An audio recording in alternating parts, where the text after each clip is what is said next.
Eliav Abramson had been raised on the rhythms of ancient things.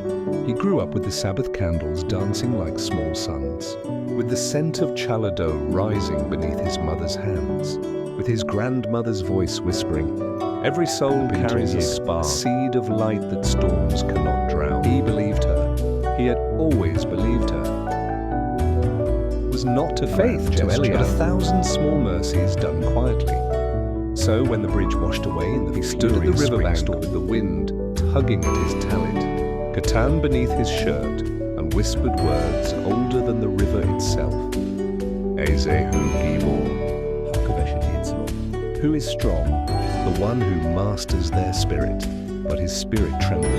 The bridge connected him to the senior center, where he volunteered every Friday before Shabbat, to the elders who waited for him, eyes alight, for the challah he braided with a blessing in every twist.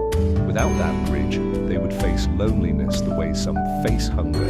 Rabono Shel Olam, he murmured, show me how to live. Most saw the destruction and shook their heads. Eliav saw an invitation. The next morning, he went door to door, not pleading but reminding. He told Mr. Lewinsky, the retired carpenter, "Your hands know the language of wood."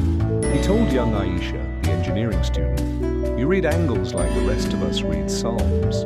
He told Mrs. Hammond, stern but tender beneath her edges, "Your order is a kind of kindness." People followed him not because he commanded, but because he illuminated something in them they'd forgotten. As they worked, he brought out a small speaker and played nigunim, wordless melodies that curled through the air like gentle spirals of hope. When rain fell, he sang the Shir Lama Alo, Psalm 121, voice steady over the hammering, Esa Einai El Heharim, I lift my eyes to the mountains. From where will my help come? And people answered, hands working in rhythm. My help comes from the Holy One, hey, and from each other. When tempers rose like sparks off a saw blade, Eliav diffused them with a soft laugh, a bit of Torah wisdom, a reminder that they were not only rebuilding wood, but community. And slowly, as though coaxed by song and sweat and shared purpose, a bridge took shape. Teenagers painted blessings along the railings in bright colors, Oseh Shalom. Let light pass through us. Kindness is also a structure. Someone brought hot soup.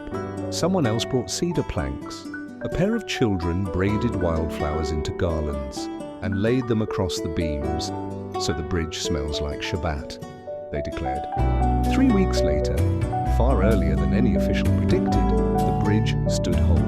Not perfect, not polished, but honest, strong. A testament to what people become when guided by compassion. Eliav crossed it Friday afternoon, the basket of shallot warm against his chest. When he arrived at the senior center, the elders welcomed him as though he were returning from battle. You rebuilt the world a little, one whispered, touching his arm. Eliav smiled, the softness of Shabbat already settling in the air. No, we rebuilt it, he said. Kindness is a spark. You pass it from one soul to another, and it becomes a fire. That evening, back home, he lit the Shabbat candles. Their flames rose in twin columns, steady as pillars. In their glow, the world seemed gentler, mended, held together by more than beams of wood.